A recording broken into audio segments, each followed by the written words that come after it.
예, 반갑습니다, 위원장님. 반갑습니다. 예.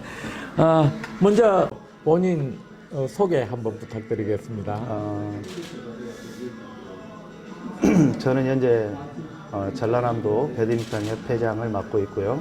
네네. 또 전라남도 체육회 이사로서 예. 또 대한 배드민턴 협회 부회장 겸 생활체육위원장을 맡고 있는 김영섭입니다.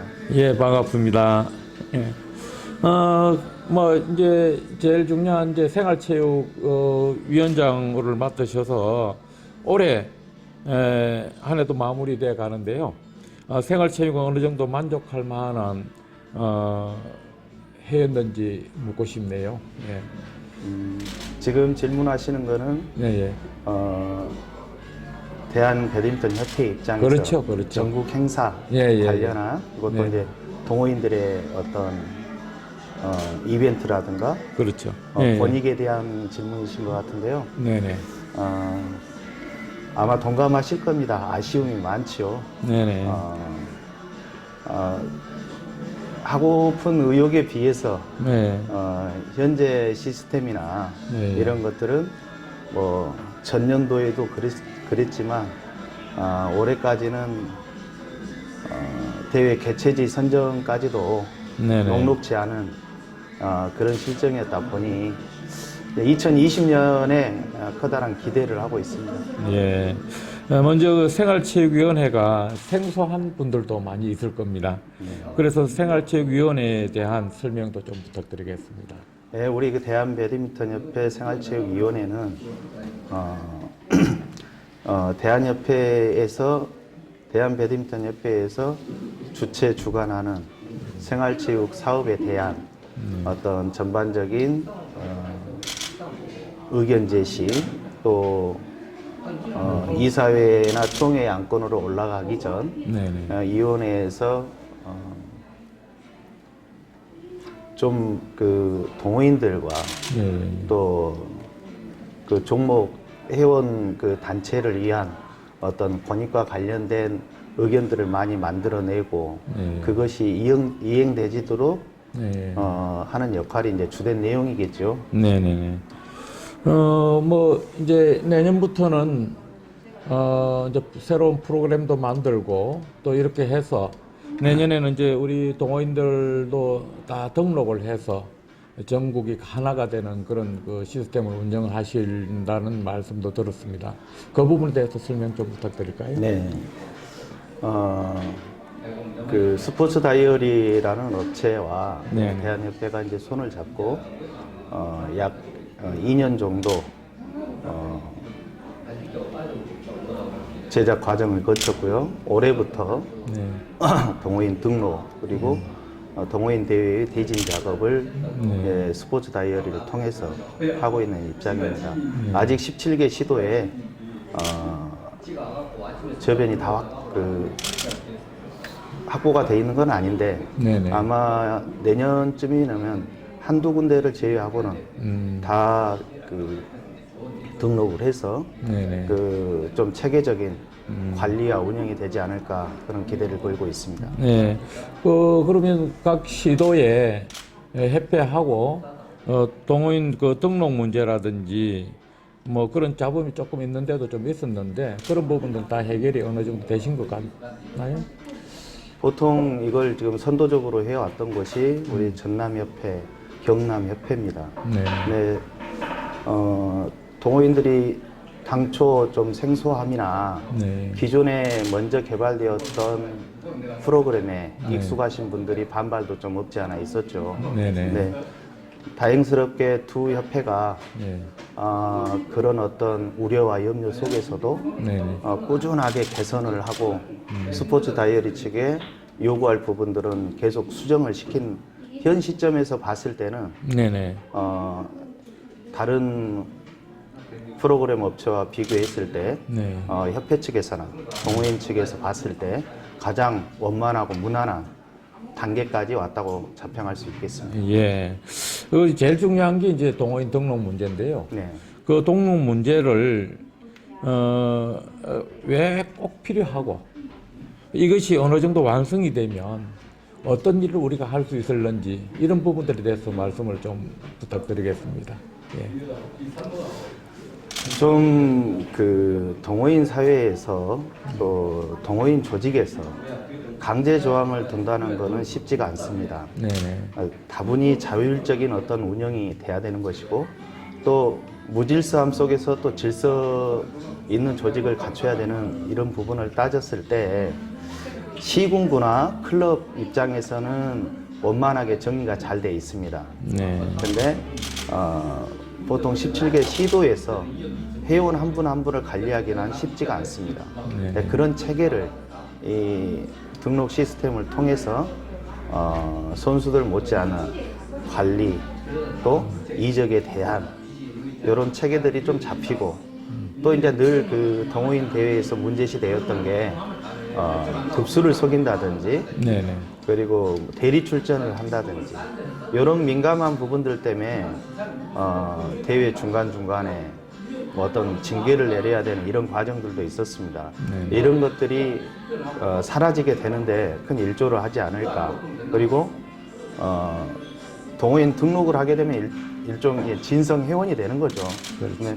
그런 진성 회원의 어떤 근거치를 가지고 지자체랄지 또 대한체육회에 우리의 어떤 배드민턴 조직에 대한 세를 또 이렇게 보일 수 있는 그런 계기가 되지 않을까.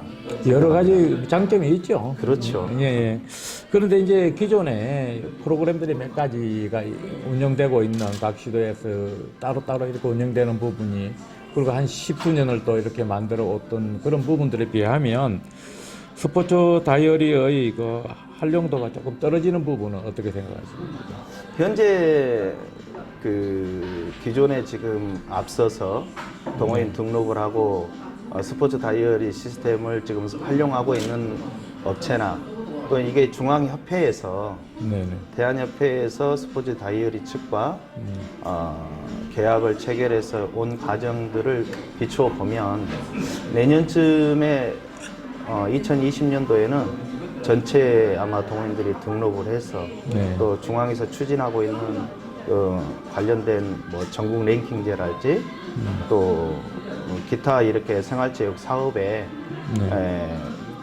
그 진행되는 과정들을 미리 이렇게 짐작한데 내년쯤에는 거의 8, 90% 이상은 동호인들이 전체 호응할 수 있는 그런 단계에 이르지 않을까 생각을 합니다. 조금 이제 부족한 부분은 계속해서 뭐 개선하고 발전시키고 있는 중이죠. 당연합니다. 예, 예. 뭐 그렇게 하면 모든 좀 수용하기 좋고 또 수용할 수 있는 그런 프로그램이 뭐 가능하다고 생각하십니까? 예, 가능하다고 생각합니다. 예, 예.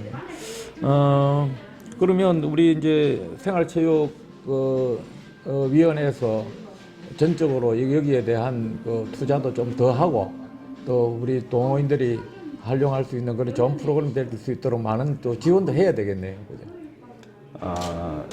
지금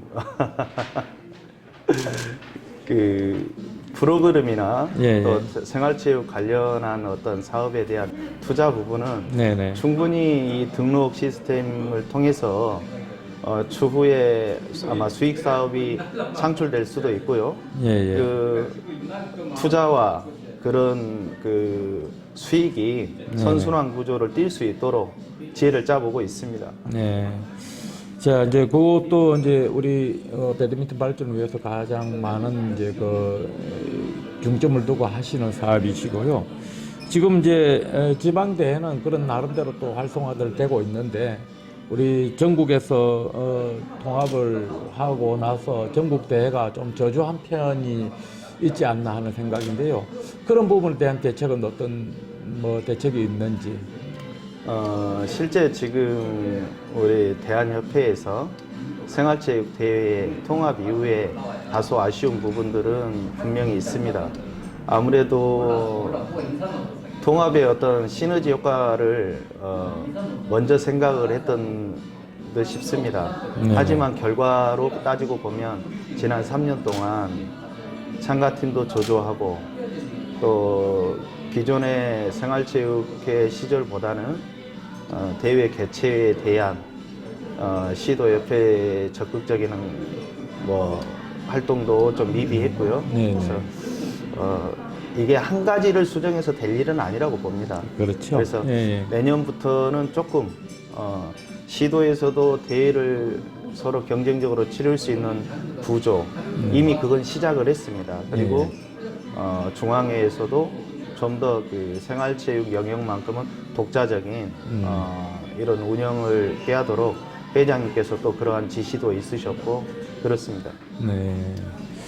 그리고 이제 우리 생활체육적으로는 이제 2023년에 세계 시니어 대회를 개최하는 걸로 하고 있는 줄 알고 있습니다. 그리고 올해 단장으로 세계 시니어 대회에 다녀오셨는데 어떠셨는지 그때 얘기를 좀 해주셨으면 좋겠네요. 예. 세계 선수권에 뭐 저도 이제 뭐 감독이라는 직책으로 다녀왔는데요. 아무래도 대한민국이란 나라에서 지금 뭐 코리아 오픈이나 네네. 코리아 마스터즈 두 대회가 있습니다만은 저 유소년까지 하면 세 개 대회가 있습니다. 그러나 이제 은퇴 선수들을 위한 또 동호인들을 위한 국제 대회는 없었던 게 사실이죠. 네네. 그리고 이번에 그 폴란드 카토비체에서 개최되었던 대회는 2년에 한 번씩 은퇴 선수와 일반 사회인 사회체육을 하신 분들이 참여하는 그런 그 성격의 대회더라고요. 근데 아무래도 이제 뭐 그 우리나라에서 네. 이제 4년 후면은 대회를 개최를 해야 되는데 도시 자체가 그렇게 크지도 않고 인구 한 30만 규모의 그 도시에서 세계 선수권을 치를 수 있는 그것도 우리나라에 견주어서 소득이 절반 수준밖에 안 되는 폴란드에서 네네. 일단 인프라에 체육 시설에 좀 놀랐고요. 네네. 그리고 은퇴 선수들 또 사회 체육인들이 지속 가능한 운동을 하고 있더라. 배드민턴을 통해서. 예. 그리고 또 운영하는 시스템도 기존의 그 전문 체육인들의 국한된 것보다는 좀 더 자유스럽고 상당히 좀 개인적으로는 보고 배운 점이 많았던 그런 대회였다 생각을 합니다. 예. 세계 대회를 개최하기 위해서 우리가 준비해야 할 부분들이 좀 뭐 있을 것 같은데 어떻습니까? 지금 그 BWP에서 요구하는 세계 대회를 개최하려면 그 필요한 체육관이 정확히 말하면 우리나라에서도 두 군데 정도밖에 없습니다. 뭐 예를 들어 조명이랄지 네네. 또그 필드 그러니까 플로어 자체가 갖춰져 있는 곳이 그 세계 연맹에서 요구하는 수준의 체육관이 없다는 게 굉장히 가슴 아픈 일이고요. 네네. 지금 몇 개 지역에서 국제대회 규모의 국제대회를 너끈히 치를 만한 체육관을 시축 중인 곳도 있기는 합니다만은 우리가 배드민턴 강국이라고 자부해 왔는데 인프라 면에서만 보면 네. 다소 아쉬움도 많고 또 4년 앞으로 다가온 국제대회를 두고 상당히 염려되는 부분이기도 합니다. 그리고 이제 우리나라 그 생활체육 수준에서 보면 제일 대회에도 그 서비스 부분에서 잘 규칙을 지키지 않아 가지고 낭패를 보는 경우도 있고 이런 부분이 있는데 그런 부분에 대한 또 우리가 좀 이렇게 교육도 하고 뭐 그런 부분도 이루어져야 할 것 같은데 어떻습니까? 지금 대한협회에서는 네. 산하심판위원회를 통해서 2017년부터 시도에 그 생활체육 동호인들을 대상으로 하는 4급 심판 자격증 강습회를 하고 있습니다. 17개 시도에서 1년에 한 번씩은 대한협회 상임심판을 초빙해서 지역에 있는 동호인들 강습을 하고 또 자격증 시험도 치르고 있고 현재 18년도, 19년도 와서는 거의 모든 시도가 이걸 지금 시행하고 있고요. 제가 맡고 있는 지역에서도 1년에 한 번씩은 권역이 좀 넓다 보니까 전남에서도 뭐 중부, 동부, 서부 이렇게 나눠가지고도 하고 있고, 또 아마 시도에서도 그러한 고민들을 조금은 체계적인 그리고 좀 전문성을 갖춘 그러한 갖춰진 생활체육 대회를 지향하다 보니까 좀 더 수준은 올라갈 거라고 생각을 합니다. 네. 뭐 시니어 대회도 그렇지만 이제 생활체육이 주체가 되는 세계 또 생활체육 대회도 예. 뭐 준비를 뭐 좀 하셔야 안 되겠습니까? 1차적으로 지금 제주도 측과 네네.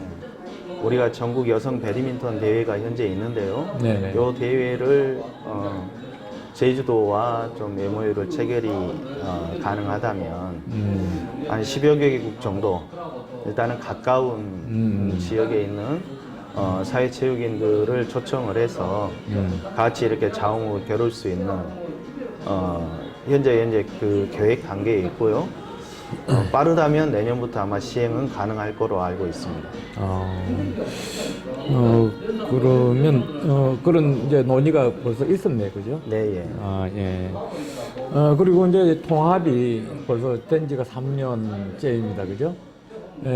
그래서 이제 통합이라는 건 이제 생활체육과 엘리트가 다 어우러지는 또 이런 멋진 대회도 사실은 모습이 그려져야 되는데 네. 그런 부분에 대한 준비는 어떻습니까? 저도 이제 통합 초창기부터 통합 관련한 부분에 참여를 하면서 가장 기대했던 부분이 아마 그런 부분일 겁니다. 전문 체육인을 생활체육인들이 후원하고 또 그런 성장한 전문 체육인들이 지역과 나라를 위해서 또 좋은 성적을 낸 후에 다시 또 사회체육인들한테 재능 기부를 또 통해서랄지 또 지역 체육 발전을 위해서 이바지하는 게 아마 맨 처음 통합을 추진했던 또 통합의 방향을 이끌었던 그 선순환 구조에 대한 아마 의견들이었을 겁니다. 근데 현실은 그렇게 녹록지 않고요. 운동을 즐기자는 생활체육과 어찌 보면 운동이 생업인 전문체육 간의 어떤 갑작스러운 그 정부 방침에 따른 통합을 통해서 오히려 부작용도 없지 않아 있었다고 생각을 하고요. 네네. 그렇다고 해서 지금에 머물러서는 안 된다고 생각을 합니다. 조금은 저를 비롯해서 그래도 나름의 이렇게 직책을 맡고 있는 분들이 좀 더 헌신을 해서 당초 기대를 하고 소망했던 진정한 통합의 모습을 이뤄내야 된다라고 생각을 합니다. 뭐 보면 지역에 이제 그 실업팀들도 있고 또 엘리트 팀들이 많이 있지 않습니까? 이런 팀과 또 우리 생활체육의 동호인들이 같이 배드민턴을 즐기는 분들이 같이 어우러지는 그런 또 멋진 이런 또 행사 이런 부분도 조금 같이 이렇게 의논을 해서 한번 그려보는 것도 좋지 않겠나는 생각. 제가 맡고 있는 위원회에서 좋은 어떤 방안을 만들어서 협회 이사에 한번 개진토록 또 그게 또 실현이 될 수 있도록 노력하겠습니다. 네.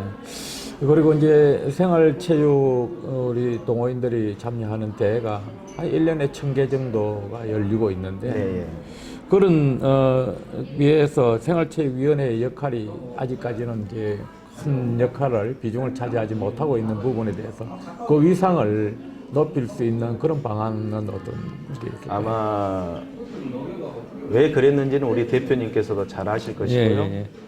이제는 그 생활체육위원회의 기능과 나름의 어떤 권한이 2020년에는 많이 강화된 측면이 있습니다. 그래서 저도 임기가 내년까지인데요. 임기 안에 뭔가 그런 게 제 자리를 잡을 수 있도록 예. 노력토록 하겠습니다. 예. 생활체육 위원장님으로서 우리 추진하고 싶은 게 있으시면 말씀 부탁드리겠습니다. 예. 딱 집어서 예. 얼른 말씀 생각은 많은데 예. 이걸 함축적으로 담아낸다는 게 참 쉽지 않은 그렇죠. 얘기입니다. 무엇보다도 생활체육을 해서 공헌하신 분들이 공헌한 보람이 있어야 되겠다 이런 생각을 합니다. 예. 그리고 체육을 즐기는 분들이 지속 가능한 운동, 나이가 지나고 또 어떤 역할이 멈추면서 같이 운동을 그만두신 분들이 많이 있습니다. 네네. 그래서 그러한 부분에 대한 구조를 좀 바꿔야 된다고 할까요? 네. 그리고 우리 이 대표님이나 저나 같이 활동했던 10여 년 전과 지금은 좀 많이 달라진 것 같습니다. 네네.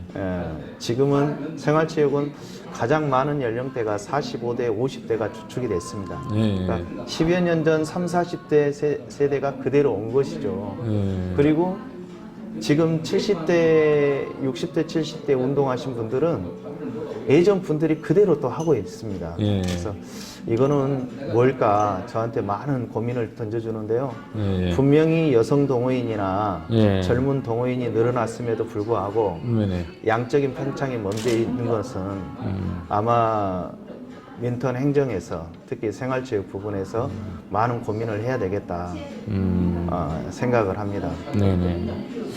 네, 그리고 이제 2020년 올림픽이 일본에서 열리는데요. 생활체육은 뭐 어떤 준비를 하고 어떻게 참여를 할 수 있을까요? 지금 그 시도 중에 네네. 멈춘 부분이 있습니다만 축구에는 보면 붉은 악마라는 서포터즈가 있지 않습니까? 네, 네. 그래서 저도 한 3년 전부터 네. 배드민턴 국가대표 서포터즈 이걸 만들어 보려다가 또 이제 어려움에 처해서 지금 현재 멈춰서 있는 건 분명합니다. 네. 그래서 응원단이 됐든지 네. 또 침체기에 있는 우리나라 배드민턴 전문 체육에 그런 활력소가 될 만한 네네. 서포터즈 구성에 앞장서도록 하겠습니다. 네. 참 수고가 많으시네요.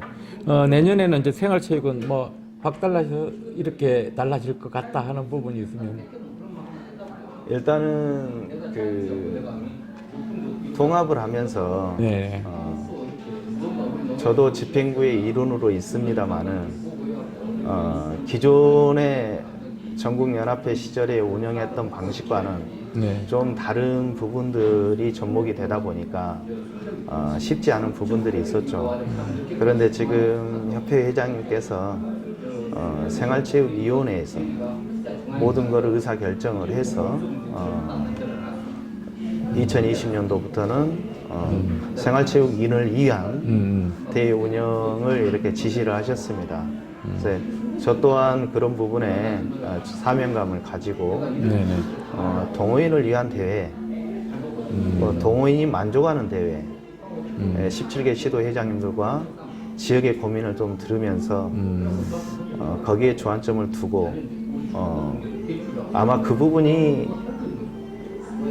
달라지는 아마 2020년 생활체육 대회가 되지 않을까 그렇게 생각합니다. 예, 참 좋은 그 생각도 필요하고 여러 가지 시도도 필요한데 그 중에서 가장 중요한 거는 그걸 목표를 향해서 갈 때 옆에서 같이 이렇게 호응해 주는 분들이 정말 필요하거든요. 맞습니다. 예, 그랬을 때 꼭 이런 것만은 조금 이렇게 좀 협조를 해 주십사 하는 그 당부의 말씀이 있으시면 좀 해 주시기 바랍니다. 좀 전 질문에 좀 첨언하자면요. 앞전 질문에 첨언하자면 가장 변화하는 것 중에 하나가 전체적인 등록이 되면서 전국 대회를 참여하고 대한협회에서 인정하는 수준의 그 레벨의 대회에서는 전국 랭킹제를 시도할 생각입니다. 네네. 그러면서 다른 종목 단체에서 성공적으로 이렇게 그 운영이 되어 왔던 것들을 과감히 집행을 할 생각이고요. 네네. 방금 그 질문하신 그 내용에 대해서는 결국에는 생활체육인들의 고민은 생활체육인들이 풀어야 한다고 생각을 합니다. 그러기 위해서는 먼저 성급한 예단이나 그 구두적으로 이렇게 전달되어지는 내용들을 확인하지 않고 많은 오해를 불러일으키고 있는 그렇죠. 이런 부분들에 개인적으로도 상처도 많이 받았고 예. 또 그 우리 17개 시도회장님들이 지역을 대표하실 만큼 훌륭하신 분들입니다. 예. 그분들과 좀 더 저 역시도 소통이 부족하지 않았나 싶은 생각을 하면서 그런 부분들에 하나하나씩을 헤쳐나가도록 하겠습니다. 뭐 진정성을 가지고 네. 우리 생활체육 동호인들을 위해서 열심히 노력하시겠다는 말씀이고 네, 그 진정성을 인정해 주시고 좀 따라 주시라는 말씀이죠. 그렇죠. 예. 그리고 이제 뭐 내년 2020년 우리 생활체육 동호인들 위해서 뭐 인사 한번 예. 해주시고 또 계획을 네. 마지막으로 계획 한번 말씀해 주시기 바랍니다.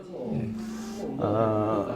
존경하는 배드민턴 가족 여러분 반갑습니다. 두서없이 인터뷰에 응했는데 그동안 중앙협회 특히 생활체육 관련 사업에 대해서 실망스럽고 또 서운한 부분들이 많으셨던 걸로 알고 있습니다. 올 한 해도 개선되지도 못하고 동호인들께 만족드리는 운영을 못했다라고 자평하고 있습니다. 더욱더 반성하고 2020년에는 여러분들께서 기대하셔도 좋을 만한 운영에 보답토록 하겠습니다. 올 한 해 전국을 누비시면서 모든 대회 또 운동 코트에서 많이 땀 흘리시고 협조해 주신 것 감사하게 생각합니다. 내년 확 달라진 대한배드민턴협회 생활체육 부분을 기대하시고 얼마 남지 않은 올 한 해 마무리 잘하시고 새해 복 많이 받으시길 소망합니다. 감사합니다. 네.